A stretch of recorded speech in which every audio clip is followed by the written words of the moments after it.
In 2007, Nokia sold more than 435 million mobile phones. 435 million devices in a single calendar year. At its peak, Nokia controlled roughly 40% of the entire global mobile phone market, a dominance so complete and so geographically broad that it had stopped feeling like a competitive position and started feeling like a permanent condition of the world. Nokia devices were in the pockets of heads of state and factory workers, teenagers in Helsinki, and farmers in Lagos. The company carried a market capitalization approaching $150 billion. It was the most valuable company in Europe. It employed over 100,000 people, and it had built all of this from a paper mill in Finland that once made rubber boots. By 2013, Nokia had sold its mobile phone division to Microsoft for $7.2 billion. A business that had once been worth more than the GDP of most nations on Earth was sold for a sum that a single modern semiconductor fabrication plant would cost today. 2 years after the acquisition closed, Microsoft wrote off virtually the entire purchase price. The engineers who had spent careers building the world's most dominant consumer technology company watched their life's work effectively disappear. Analysts described it, without exaggeration, as one of the most complete destructions of corporate value in the history of the technology industry. The version of this story that most people carry is simple. Nokia missed the smartphone. Apple arrived in 2007 with the iPhone. Google arrived in 2008 with Android. And Nokia, fat and slow from years of dominance, failed to see what was coming until it was too late. That version contains real elements of truth, but it is wrong in the way that matters most. Nokia did not miss the smartphone era due to ignorance. Nokia had smartphones before Apple did. Nokia had touchscreen research underway before Apple did. Nokia's internal analysis teams produced documents in the early 2000s that described the coming smartphone era with a precision that, when those documents later became public, left researchers genuinely stunned. Nokia knew what was coming. The only question that matters, is why that knowledge never became action. Nokia was founded in 1865 as a paper mill on the banks of the Nokianvirta River in southern Finland. For most of its first century, the company evolved with the needs of the Finnish economy. Paper, then rubber, then cables, then electronics. In 1992, CEO Jorma Ollila made the most consequential single corporate decision in Finnish business history. He divested everything that was not telecommunications and focused the entire organization on mobile phones. The timing synchronized almost perfectly with the 1990s mobile boom. The Nokia 3310, released in 2000, became one of the best-selling consumer electronics products in history, a device so physically robust and so universally affordable that it became a genuine global equalizer. Nokia's signature ringtone became one of the most recognizable sounds on Earth. By 2003, Nokia's brand value was ranked 5th globally by Interbrand, behind only Coca-Cola, Microsoft, IBM, and General Electric. The organizational culture that built this empire was defined in its best years by genuine engineering rigor. Nokia invested close to 10% of revenue in research and development every year. It maintained innovation centers in 14 countries. It employed more software engineers than almost any other European company. And within those centers, Nokia's researchers were producing work that described the mobile future with startling accuracy. Internal documents that became available through academic research showed Nokia engineers anticipating touchscreen-first interfaces, application ecosystems, mobile internet browsing, and the convergence of the phone with the personal computer. All of this documented and circulated inside the company years before any competitor had commercially realized any of these concepts. Nokia knew. This is the fact that sits at the center of the entire story and refuses to move. What happened inside Nokia between that foresight and the iPhone's arrival is a case study in organizational dysfunction that business schools have been examining ever since. The most rigorous academic analysis, a 2015 study by researchers who interviewed over 70 former Nokia managers and executives, points to a single underlying cause: fear. not the productive fear of competitive pressure. The specific organizational fear that develops inside hierarchical institutions when the people at the top have been insulated from difficult truths for long enough that delivering those truths becomes genuinely dangerous to a career.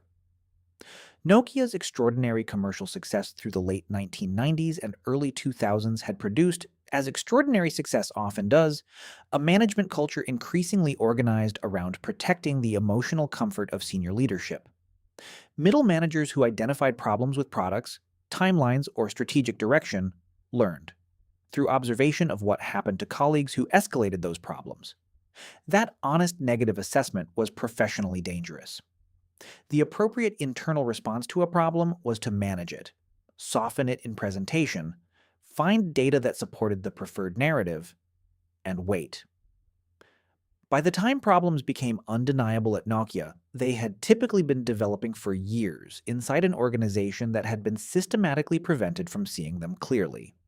This dynamic had its most devastating effect on Nokia's software development.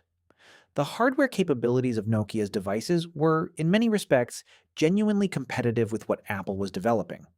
Nokia had manufacturing scale and supply chain expertise that no new entrant could replicate quickly.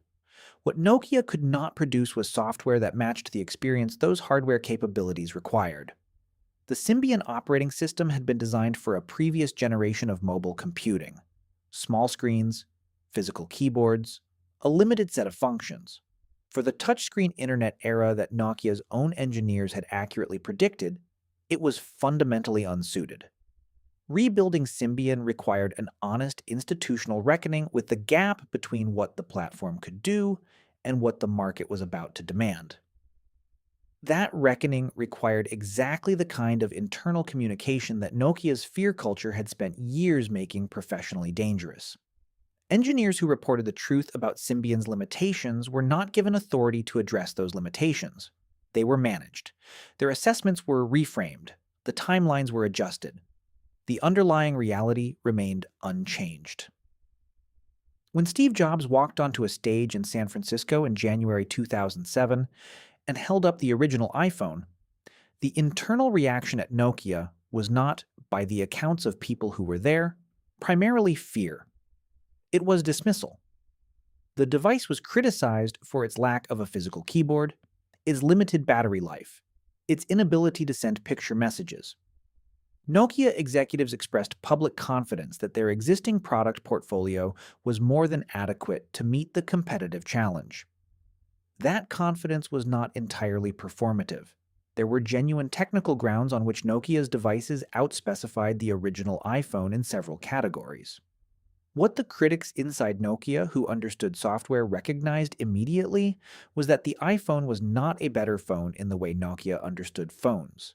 It was a different category of object, a pocket computer that happened to make calls, organized around a software experience that prioritized elegance over technical specification. Nokia's entire competitive identity had been built on technical specification. The company had optimized for a dimension that was about to stop mattering as much as it once had. Its own research had predicted this. Its management culture had systematically prevented that prediction from being heard. Google launched Android in 2008, and if the iPhone had been a serious competitive challenge, Android was something closer to an extinction-level event for Nokia's strategic position. Apple's iOS was a closed ecosystem limited to Apple hardware, premium pricing that would always constrain its reach. Android was open source, freely licensable, and available to any manufacturer willing to build hardware around it. The economics for Nokia were immediate and brutal. The competitive advantages Nokia had spent decades building in hardware manufacturing were being replicated by Asian manufacturers running Android. At price points Nokia could not match without destroying its margins. The application developers who might have built for Nokia's platform were building for iOS and Android instead, because that was where the users were. The users were moving to iOS and Android because that was where the applications were. The feedback loop had started and it was accelerating faster than any internal initiative Nokia could organize in time to interrupt it. The years between 2008 and 2011 were years of escalating internal crisis managed as though they were years of ordinary strategic transition. Nokia announced platform after platform. MeGo was supposed to be the answer. It was abandoned before it could be properly tested. Symbian was to be modernized. The modernization consistently fell short of what the market had moved to expect. Each announcement generated headlines, and each delivery generated disappointment. And with each cycle, the gap between Nokia's roadmap and the consumer reality widened, while the organizational culture that might have addressed that gap honestly remained fundamentally unchanged. Stephen Elop arrived as Nokia's CEO in September 2010, the first person from outside Finland to lead the company in its 145-year history. 3 months after joining, he distributed a memo to employees that became one of the most analyzed corporate documents of the decade. He compared Nokia's situation to a man standing on a burning oil platform. The choices were to burn or to jump into cold water. The platform was on fire. The memo was intended to generate urgency and internal alignment. What it also did was confirm in writing, for competitors, customers, and developers, that Nokia's own CEO believed the company was in a crisis severe enough to require that level of metaphor. The platform had been burning for years. The people inside it had been told, in various ways, not to say so out loud.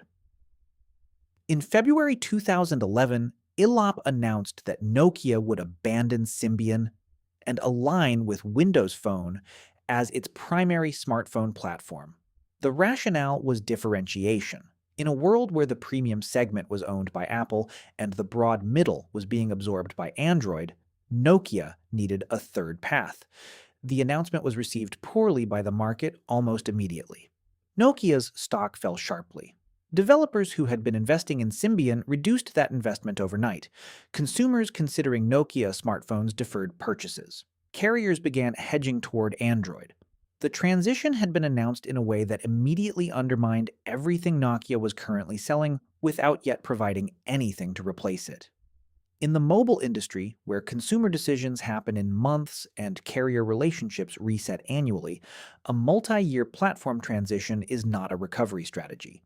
It is a period during which competitors extend their lead while the transitioning company explains why customers should wait. The Lumia devices that emerged from the Microsoft partnership were, by legitimate assessment, genuinely well-designed products. The hardware was distinctive: polycarbonate bodies in vivid colors, camera systems that won critical praise, build quality that carried Nokia's manufacturing heritage. The Nokia Lumia 1020, released in 2013, carried a 41-megapixel camera sensor at a time when no competitor was within significant distance of that capability. These were real achievements. They were real achievements running a software ecosystem that could not compete with iOS or Android in the dimension that consumers had decided mattered most: the depth and quality of available applications. Windows Phone peaked at approximately 3% of the global smartphone market. Nokia had jumped from the burning platform into cold water. Microsoft was the only vessel on the horizon, and Microsoft's primary interest was its own survival, not Nokia's. In September 2013, Microsoft announced it would acquire Nokia's Devices and Services division for $7.2 billion. The deal closed in April 2014. In July 2015, Microsoft took an impairment charge of approximately $7.6 billion on the acquisition, effectively acknowledging that the entire purchase price had been destroyed in 14 months of ownership. Approximately 25,000 former Nokia employees lost their positions. The mobile phone business that had once served 40% of every mobile phone user on Earth was reduced to a brand licensing arrangement, the Nokia name attached to low-margin Android devices made by other companies. The name survived. The institution that had built it, in any meaningful sense, did not. What the Nokia story reveals is something that remains uncomfortable for every large successful institution to examine. The resources were there, the engineering talent was there, the market intelligence was there, documented, accurate, and circulated internally years before the crisis became undeniable. What was not there was an organizational culture capable of converting honest internal knowledge into decisive external action before the window for that action closed. The fear that ran through Nokia's management layers in the critical years of the mid 2000s was not an accident. It was the accumulated consequence of success, of years during which the company's market position had been secure enough that the cost of internal honesty was consistently higher than the benefit until the moment when that calculation reversed violently and the entire organization discovered simultaneously that it had lost the practice of saying what needed to be said. The engineers who built the Nokia 3310 worked in a culture that asked hard questions and received honest answers. The engineers who were supposed to build Nokia's response to the iPhone worked in a culture that had learned, across a decade of extraordinary success, to protect senior leadership from the answers to hard questions. The burning platform had been burning since at least 2005. The people who could see the smoke were there for years. They were simply never given permission to shout. If you want to understand which companies today are operating with the same structural vulnerability, where internal knowledge of serious problems is being filtered and softened by organizational cultures that reward comfortable consensus over accurate assessment, that is exactly what I cover in my newsletter. Distressed debt, leveraged finance, corporate governance failures, and the gap between what companies know and what they tell the market. The link is in the description, and if you want to see what happens when another institution mistakes past success for protection against future disruption, click the videos above.